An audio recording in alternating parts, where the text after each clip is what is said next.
Alors à présent, un témoignage de mon voyage en Russie. Alors, pour ceux qui regarderont les vidéos à l'heure actuelle, la Russie, depuis 2 ans, on ne peut plus y aller. Mais j'ai eu la chance d'y aller, heureusement, avant cette guerre en Ukraine, cette opération spéciale. Et donc voilà, je commence par un petit proverbe de Paul Valéry. Toujours tu préféreras le hasard au vide et le chaos au rien.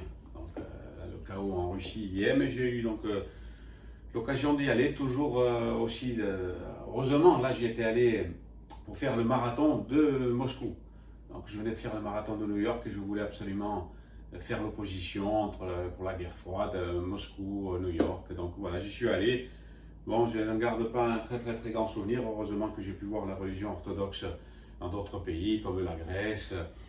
Mais bon, j'y suis allé, encore une fois, un petit témoignage, un petit ressenti, toujours avec des petits clins d'œil, hein, la casquette de Russie, de Moscou, un t-shirt de l'église Saint-Basile, moi, près de l'église Saint-Basile, la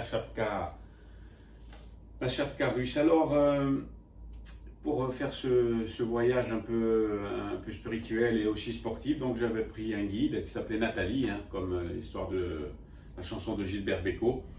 Donc voilà, la Russie, c'est évidemment en religion orthodoxe majoritairement.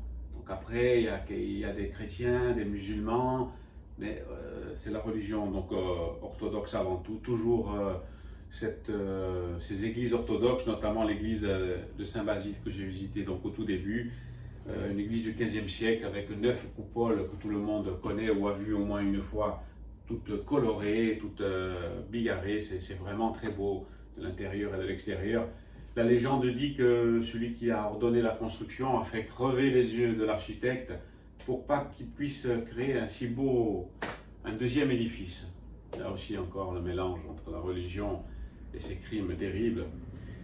Bref, c'était comme ça. Donc dans ces églises orthodoxes, donc c'est à peu près toujours la même chose. Il n'y a pas d'hôtel comme chez nous, c'est pas structuré comme un grand carré long. Donc voilà, il y a des petites nefs, des petites cryptes, toujours avec des grands lustres dorés, beaucoup de dorures, des grandes icônes.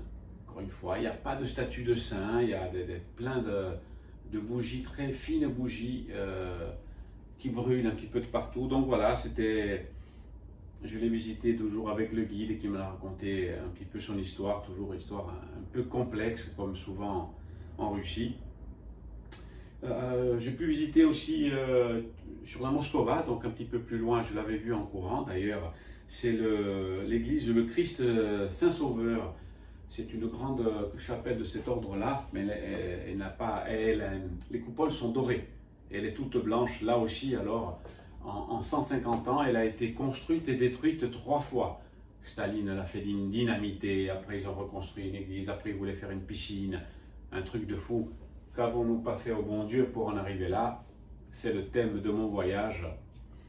Donc voilà, qu'est-ce que j'ai pu faire? J'ai pas fait grand chose, notamment en Russie, c'était assez rapide. D'ailleurs, la guide, moi qui ai fait plusieurs marathons, j'ai jamais vu un marathon si compliqué pour courir, pour s'alimenter, de l'eau, tout. La guide a dit, j'ai eu honte de mon pays et mes grands-parents regrettent et mes parents vivants regrettent l'histoire de la Russie d'avant.